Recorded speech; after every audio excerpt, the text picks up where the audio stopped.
সবজি গাছ, এটা শসার গাছ। দেখেন কেমন করে আমি জানালা দিয়েছি। এখানে হবে মধ্যে কদুর গাছ লাগিয়েছি। কদুর গাছটা দেখেন কত সুন্দর হয়ে মাচায় উঠে গেছে।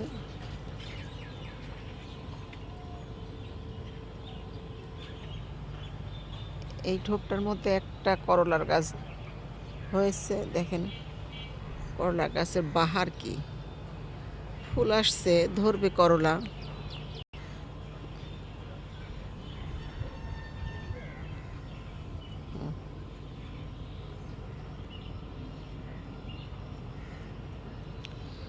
জাংলা দিয়েছি। এটা বরবটির গাছ। এই যে বরবটি ধরেছে কত, 12টা বরবটি দেখলাম গাছে ধরে আছে। আসলে গাছে আজ কদিন পানি দেওয়া নাই তো, যার কারণে এই যে গাছগুলো একটু নুয়ে গেছে। এখন পানি দিয়ে দেব। এই যে পুঁই শাক, এই যে পুঁই শাক দেখেন লকলকা হয়ে উঠছে। এটা ঢেঁড়স গাছ। এই দেখেন বস্তার মধ্যে দিয়েছি, বস্তা এখানে মাটি দিয়ে ভরা ছিল। এদিকে ঢেঁড়স গাছ হয়েছে। তো ঢেঁড়স গাছগুলো একটু দুর্বল লাগছে এদিকের, কারণ এদেরকে স্প্রে করতে হবে, পানি দিতে হবে। টবে পুঁই শাক,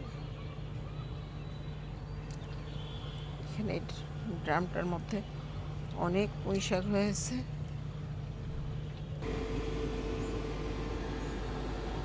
এটাও একটা শসার গাছ, গ্রিল বেয়ে উঠছে।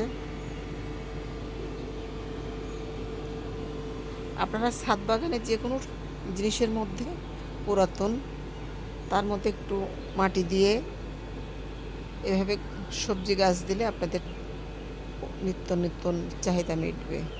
আর আমার তো অসংখ্য ফলের গাছ আছে ছাদে, দেখেছেন।